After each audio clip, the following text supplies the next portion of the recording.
guys, today's Saturday, April 15th, and today I'm going to be doing a 13 Reasons Why Conspiracy Theory Reaction video. The reason I'm doing this is because my 13 Reasons Why book will soon be coming in, and I'm going to review that. And also because I did finish 13 Reasons Why in 2 days. Really less than 2 days, but 2 days. And I've been obsessed with it ever since. I've always, like right after I watched it, I just kept going on Twitter and everything. So, let's get into the video. So, I'm just going to be looking up 13 Reasons Why Conspiracy Theories. And I actually found some online, but I also saw one on Twitter that I'm going to see if I can find for you guys. And it was about Alex Standal. Okay, it's about who shot Alex Standal. Okay, the first one was like a meme, and it was like this. Can you see?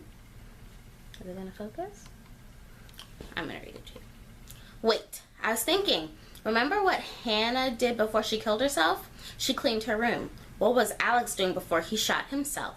And then it's a picture of him cleaning his room when his dad says, "Room's looking good, kid." And then this one says, Alex doesn't shoot himself. I feel like I don't curse, effing idiot, because someone just explained to me that Alex doesn't shoot himself. Tyler shoots him. That's why Tyler had a gun, and that's why he takes Alex's picture down from the series of pictures he had hung up. He's killing them in order. Okay, so for me, I can see why both of them make sense, but the one for me that makes the most sense was that Tyler shot him, or that Alex told Tyler to shoot him, something like that. Because Alex was the only one with a gun. I mean, besides Jessica, he was the only one with a gun. So, I believe that one. Now, I'm going to be just looking up random ones. As this 13 Reasons Why theory has shaken me to my very core. Now, you probably have a ton of questions like, what is Mr. Porter going to do with... I do want to know what he does with her tapes. Because, like, as an adult, like, as, like, someone that works at the school, I feel like he's obligated to, you know what?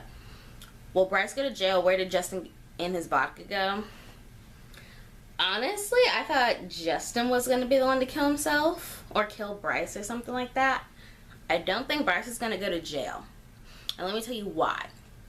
There's no proof that he did it. Like, yeah, she said it on tape.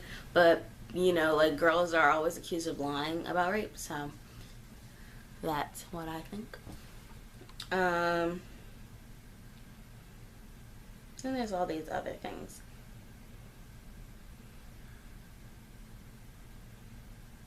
Oh my goodness. All these theories are about Alex Standal. And it's about the one I just wrote to you. Oh, here we go. Maybe this one's it. I pray. No. Yeah, I got that. Everyone's trying to say that Alex didn't commit suicide. Okay, we got it. Justin is the one in the ambulance. After zooming in closely to the scene of the ambulance on the last episode, you can faintly see someone with brown hair peeking through their bandage, not Alex's bleached blonde hair. According to a video uploaded by Shine On Media, it could be someone else entirely, like Justin Foley, who may have gotten hold of a gun and shot himself. It's possible that Justin was suicidal after running away from home and telling Jessica Davis, and he thought about jumping off a crane. I agree with that. Like I said, I thought he was going to commit suicide. The next one, Mr. Porter will get rid of his tapes. I don't know if I can agree with that one fully.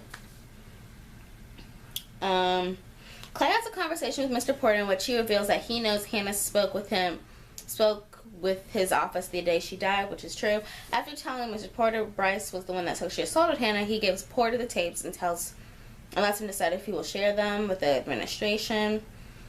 And next.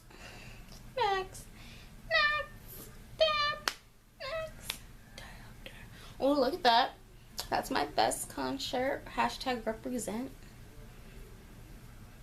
Oh, these are theories about what will happen to Tyler. The reason I feel no guilt for him is because he was a stalker. He did take pictures of girls and he ruined their lives. So I don't feel no. If I'm being honest, no one on the tapes I really see any like redemptive qualities. Like the only person that like I liked Ross Butler's character because he didn't mean to be such an idiot, and I like Ryan Schaefer, but only because he hates Courtney and I hate her too. So that's it. And I know Alex always wanted to do the right thing. Justin was a dummy. Jessica, I don't know why you wouldn't believe. Like, a dead girl doesn't have a real reason to lie at that point. So why would she lie that you got raped? And why would your boyfriend be acting so weird about it? So that's my opinion. But that's just me. Okay. We found out that Tyler has potentially a lot more trouble than anyone knew. He was hiding a cache of guns and weapons in his bedroom. He had photos hung up in a dark room that looked very eerie. Tyler had picked on that's true. So what exactly was the show hinting at regarding him? One of the themes in the show revolves around what happens to friends and loved ones when someone takes their own life and lasting effects it can have. This questions we're left with is whether Tyler played a role in Alex's death. Okay, first of all, Alex did not die. Let me clear that one up for y'all right now. If you don't see a body, no one's dead. That's just how because I watched Pretty Little Liars for the longest time, and I've come to the realization that if you don't see a body, no one's dead. That's just everyone needs to know that now.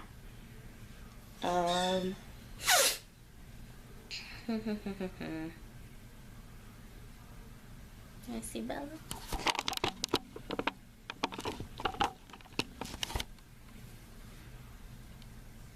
Okay. Honestly, I don't really care what happens to Tyler. If he dies, he deserves it.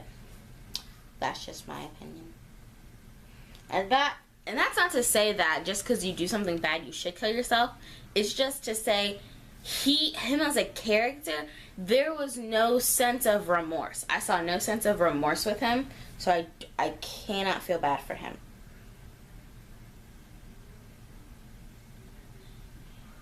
Oh my gosh. Can I just talk about Jeff? I'm gonna talk about Jeff. This is gonna be the last part of the video because it pained me. This is actually the only show that has ever made me cry. Genuinely, only show on TV that made me cry. And it was the death of Jeff.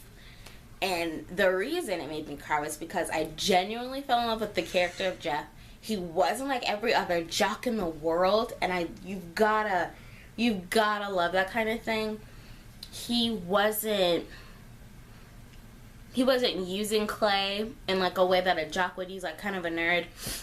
They were genuine friends, and he genuinely wanted to help him with girls. He genuinely needed help with like writing, and oh my gosh, he was truly a really amazing character, and I don't understand how someone that amazing actually can be taken away from you. And the reason I say that's because Jeff's death was very poetic.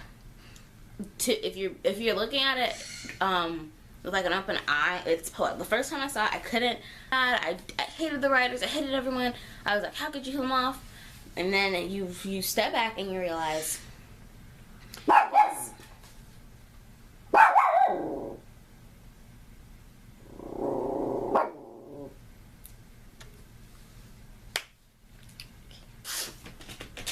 you realize his death was like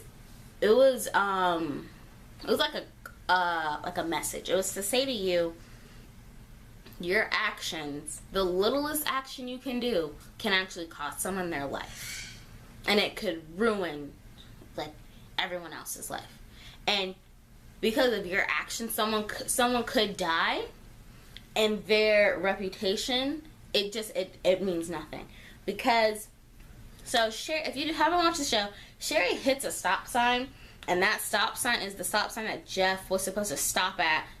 And if he did stop, he would have not gotten hit. He would have not died. And, where was I going? That leads to his death. And the thing I think people should take away from that is the littlest thing you can do put someone's life in danger, and you need to be responsible for your actions. No matter how small you think it is, you need to be responsible for it. You need to stay where you are, because it's depending on what the situation is. If you stay where you are, you can prevent something bad from happening. So like if she stayed there, and the cops were there, like maybe if she stayed there, Jeff would have stopped behind her car, and he would have not had to keep driving. He would have stayed and helped her. I don't know, but I definitely am sad and about that, because I loved the actor too. He is so gorgeous, and that's why some people are probably going to think that everyone likes Jeff, but it's not. He's more than just a pretty face. He was a genuinely good guy. Another last thing, I promise now. The last thing I want to talk about is Hannah's death. Some people have a theory that she is actually alive. She actually lives, because in the book, I think it's in the book that she does live in this alternate ending that the author did. And that's cool or whatever, but the reason I personally think she doesn't die, I don't know, I feel like she's probably like in a coma or something. But the reason I don't think she's 110% dead, one, I didn't see a body. So I'm always going to be one of those people, I need to see a body. The reason I think she's not dead 100% is because if you listen to the tapes, there's something she says more than once that she wants. And when people say something more than once and they're not asked the question, if she says in the tapes, she actually does say, why would a dead girl lie? She says, and remember, I'm still dead. How did she know? You know what I mean? Like, you can't tell the future. And, yes, her parents say she's dead, but that could also be like, a metaphor. Like, her life's over or something like that. If she was there in the second season, alive, I would not be shocked. I do believe that everyone else thinks she's dead. I do believe that. A funeral too. So maybe she's not dead, but maybe she is dead, but if she wasn't, I wouldn't be 100% shocked. So thank you for watching. I hope you have a great day, and peace.